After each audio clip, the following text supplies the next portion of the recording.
What's up, guys? Knife Jim here, back with another guide. Today we've got Murkrow. We're going to be talking about Murkrow today. And this Pokemon is really good. I mean, it's sitting at number 3 currently in usage stats, as, you know, it deserves it. First off, obviously it has Prankster, which is really good. It gives you +1 priority on all of your status moves. Things like Tailwind, Haze, Taunt, all of these very, very valuable moves. Most notably, Tailwind. The reason this Pokemon is sitting so high in usage stat is due to it having Prankster Tailwind, and being the only Pokemon in the entire format that does have that hot commodity. We've seen many Pokemon in the past, things like Tornadus and Whimsicott, have Prankster Tailwind and immediately be very, very valuable, very high usage stat Pokemon in those formats. Now, we only have Murkrow that can do it. We also have Talonflame that gets Gale Wings, which does give it priority Tailwind, but with some extra steps, which Murkrow kind of gets around, which is really good.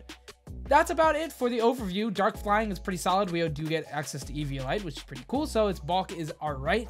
It doesn't have great stats across the board, but it does get Foul Play, which plays by your opponent's stats, and it also has okay defenses, and by okay I mean god-awful, but we have Eviolite, which gives you 1.5 times on both your defense and special defense. So, without further ado, let's talk about the first build that we have today. Starting off with its Terra type, we're going to go with Ghost. That way we can potentially dodge Fake Outs. Now, you're not going to Terra type this very frequently, as it is going to be typically on the team with very strong sweepers, things like Hydreigon, Goldengo, Garchomp, things that do want to Terra. Well, if you want to dodge Fake Outs, sometimes you will probably want to Terra type Ghost this Pokemon. Now, for item, we definitely have Eviolite. Now, you could go Focus Sash and then just go into, like, attack and speed if you want. I don't think that's very usable because Eviolite makes your bulk actually solid and you can live attacks. I will show you some damage calcs later. They are incredible. There are some actually very, very valuable damage calcs that I'm going to go over later. Eviolite definitely is the play here. You can go Focus Sash, but it's Eviolite. It's Eviolite. Prankster, you're not even going to look at these other abilities. Do not bother. Tailwind, Haze, Taunt, and Foul Play is the set we're using today. Now, you can customize this. There's some options. We'll talk about options here in a minute. But first off, I want to talk about this EV spread and go over some damage calcs. Now, I guess it makes sense to talk about the options here for this first, so we'll talk about that first. Tailwind, Haze, Taunt, and Foul Play. These are the ones that are going to be used with Prankster. Prankster Tailwind, of course, it's going to be on the set. It's the reason we're using this. Haze is very valuable for Dondozo, primarily, but you also have Swords Dance and Nasty Plot threats, things like Goldengo, Rotom, you have Garchomp that sets up Swords Dance, you have Dragon Dance, T-Tar, a lot of different things in the format, and Haze is a very valuable thing. Also, this eliminates all stat changes, it does not lower stat changes, so that means it gets through Clear Amulet, which is really good because Swords Dance, Clear Amulet, Garchomp is big in the meta right now. So having Haze, pretty good. We also have Taunt, which is just solid. Now, don't forget, you don't want to taunt other things that are dark Pokemon, like, you know, the mirror match with Murkrow versus Murkrow, because Prankster does not work against dark types, so, you know, don't taunt an opposing Grimmsnarl or a Murkrow. Simple as that. We also have Foul Play here, which is very, very solid. It uses your opponent's attack stat in damage calculation, which means hitting things like a +2 from Swords Dance Garchomp, you actually get to benefit from that. So you get to just slap up strong guys with Foul Play. You could switch this to Brave Bird if you wanted to. We're not doing much damage, and the recoil damage is not appreciated, so I would just stick with Foul Play. Now, let's talk some options, because Brave Bird is not the only option.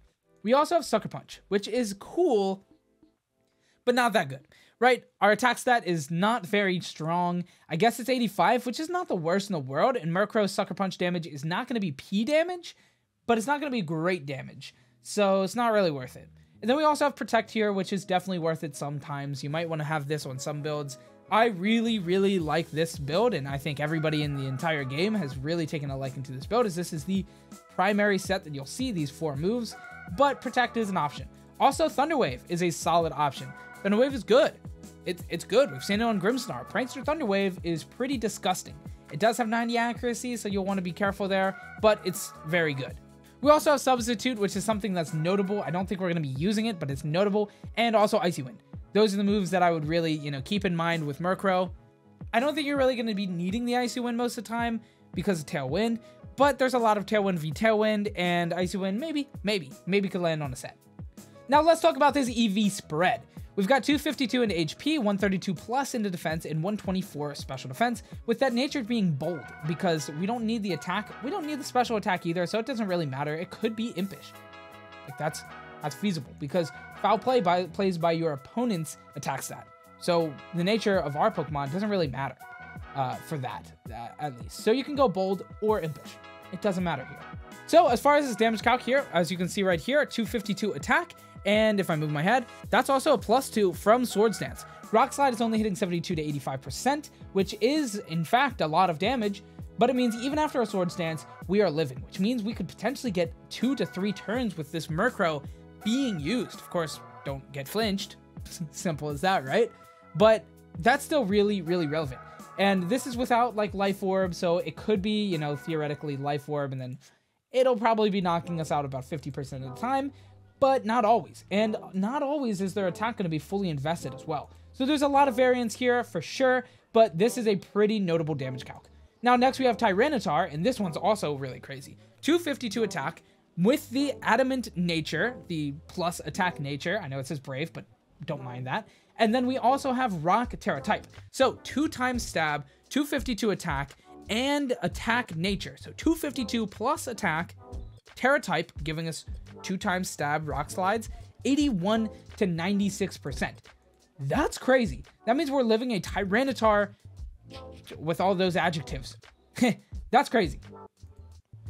Now we have a couple that are like, not quite as good because there's a lot of variance here. We have a Thunderbolt from a Rotom Wash without any kind of item boost or the, you know, modest boost. Also no Terra type. 252 attack here.